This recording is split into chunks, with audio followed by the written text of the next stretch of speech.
Before I start, sorry for the mic quality dropping again on this video. I've been working slowly on cleaning up the Dastan storyboard, but I don't really want to spam progress here or in my server. I'm still working on potentially releasing it as a larger project. And while I'm doing that, I figured that I could talk about my other projects or find something else that I had been meaning to work on but put off because of college work. And that made me realize something.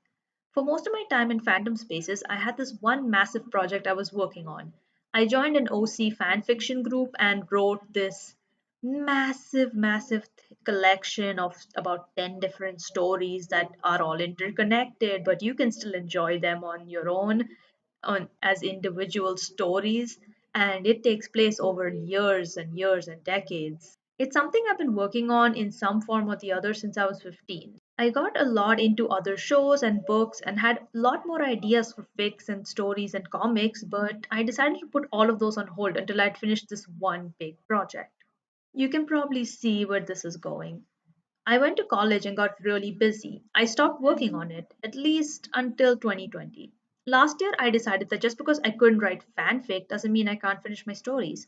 My fanfic had started out as fairly short and manageable chapters, which then became thousands and thousands of words.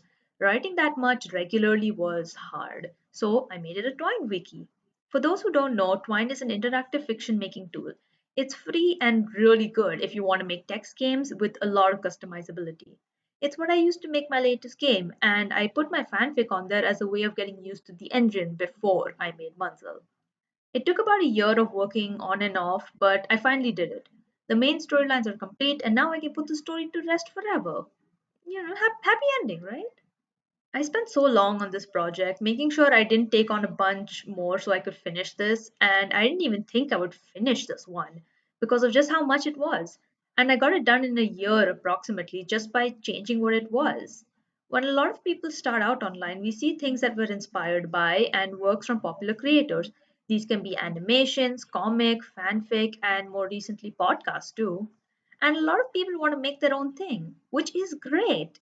But a mistake that a lot of people, including me, often fall into is the use of the first medium that really catches your eye. Not to shame anyone of any age or experience level who does this. You can see this video and decide it isn't for you, and that is valid. I have nothing but respect for people who choose to make fan or original content in whatever medium they want. This is more so a look back on my own experience and general advice for anyone who might have ideas but is hesitating before diving into a project. It might seem like an obvious thing to say, well, yeah, when you boil a fanfic down to a wiki, of course it'll take less time. But the point is that without doing this, the project would not have been done. The stories I wrote almost a decade ago would have been forgotten, and I wouldn't have had the chance to collect them all into one place and be able to look over them. There's a lot I don't like specifically about these fics, but this is just for archival purposes, and that's what I needed specifically. I don't want to take up too much time beating around the bush, even though most of the video so far has been that. Sorry. So I'll just say this. When making a project, break it down to its basics. What does the project need? What do you need? Does it have to have art, dialogue, music? What do you have available to make it, or what can you get your hands on? What do you want this project to do for you? Is this a skill that you want to work on? Once you have some kind of idea for this, you can figure out what medium helps you make this the best way that you want. There's a lot of tools out there for things like mind mapping or other things, so you can make graphs, spreadsheets, or just list it down with a pencil and paper. There's also a lot of mediums that you can choose from when creating your project. Here's a list of the ones that I could think of. All of these will be broad, and I can't go into a whole lot of detail on each, but there's a lot of examples and resources out there. And these don't have to be the final thing either. You can use one thing to help you figure out your project and then make it as a whole different thing. Number one is writing. This could be a series of short stories, poetry, a screenplay, chapters posted online, or a whole book. Writing is great when you want to work with your audience's imagination in particular, since they have to visualize what you write. Number two is picture books. This is a bit different from the previous section since it's essentially an illustration that comes with the story. It can be a drawing of the scene or primary location or something to set the mood. And then the text can be a whole chapter, a short story, or even a few lines if you want to make more of these for the entire story. You don't really need to be an artist for this. Photo bashing is absolutely a valuable and valid skill. Just be sure to read any terms and conditions for images that you may be using or editing. Three is comics. Yeah, this one's pretty straightforward. Comics don't always have to have dialogue or to be a specific number of panels. You need to decide some rules for your story early on, though.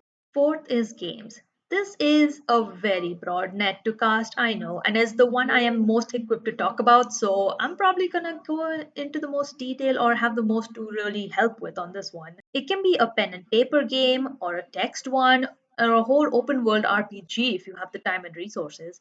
Games are good if you want the players to set the pacing and if you want something that people can more directly interact with. With a game, you can make people take responsibility for the main character, and depending on how you make it, they can even choose what parts of the world they want to learn about.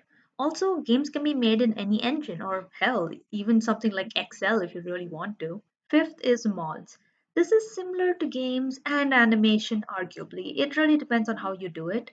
Basically, you take something like The Sims or Minecraft and use it to tell your story. It could be gameplay that you record and narrate over, or be a whole game mode on top of those that others can play, like Pokemon Uranium. Sixth, animation. Here comes one of the big ones. This can be 2D, 3D, stop motion, anything. You could do a PMV with only moving images or slight tweening and have a narration or voice acting cast talk over it. It can even be a mix of things. If you want to show off the location, you could build a model of it and let viewers control or direct a camera to explore things, which fits a bit more under games, but I thought it was worth mentioning here. Seventh is podcast, audio, and songwriting in general. Pretty straightforward. This includes anything that has audio and limited or no visuals. You can narrate a series of connected events, have cast talking as their characters, and more. This is great if, like writing, you want your audience to visualize more of the elements, but you give them a little bit of help. Last is roleplay and tabletop. I know I shouldn't be grouping them both here, but well. You can make a roleplay group for your ideas and have yourself and a bunch of others make characters and play out plots.